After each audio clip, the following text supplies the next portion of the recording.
Nous voyons chez les Corinthiens l'étrange phénomène d'une église, comblée de toutes les richesses qui concernent la parole et la connaissance, ne manquant d'aucun don, excellant en toutes choses, en foi, en parole, en connaissance, en zèle à tout égard. 1 Corinthiens 1, 5, 6, 2 Corinthiens 8, 7. Et qui manquait pourtant d'amour. Ceci nous montre que par l'action de l'Esprit Saint, les facultés naturelles de l'âme, en fait de foi, de connaissance et de parole, peuvent être fortement impressionnées sans que le moi en soit amené à une entière reddition, et qu'ainsi on peut voir chez le croyant plusieurs des dons de l'esprit, tandis que le meilleur, le plus essentiel de tous, l'amour, lui manque encore. Ceci nous indique le moyen de devenir réellement spirituel. Ce n'est pas assez que le Saint-Esprit vienne s'emparer des facultés naturelles de notre âme pour les inciter à servir Dieu. Il faut plus encore.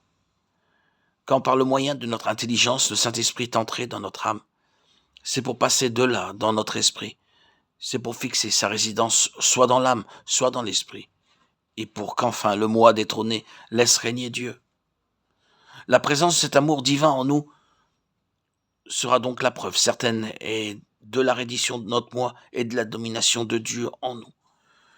L'une et l'autre nous amenant à ne plus vouloir d'autre vie que celle de l'amour de l'esprit. L'état des Galates ne différait guère de celui des Corinthiens lorsque Paul leur adressa ces mots. Les fruits de l'esprit sont l'amour, la joie, la paix. Galates 5, 22.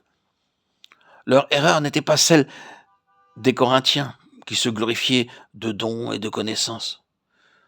Mais ils mettaient leur confiance dans des observances et retournaient sous l'esclavage des rudiments du monde. Galates 4, 3, 9. Pour tous, le résultat était le même.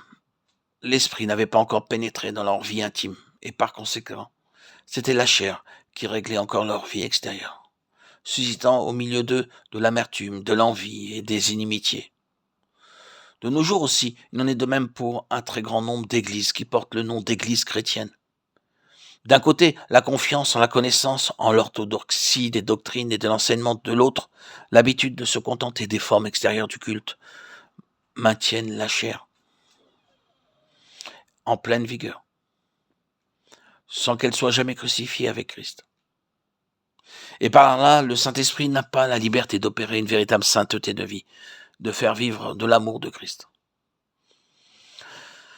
Oh, apprenons, chacun de nous, et demandons à Dieu de l'enseigner à tous, que tout chrétien qui dit avoir reçu le Saint-Esprit d'en donner aussitôt la preuve par sa vie en se montrant animé de l'amour de Christ, soit par sa douceur à supporter les offenses, soit par son dévouement à surmonter le mal par le bien, et à sauver tous ceux qu'il peut atteindre.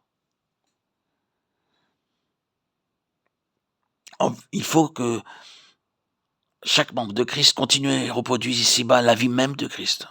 Oui, l'Esprit de Dieu est bien l'amour de Dieu qui vient à nous.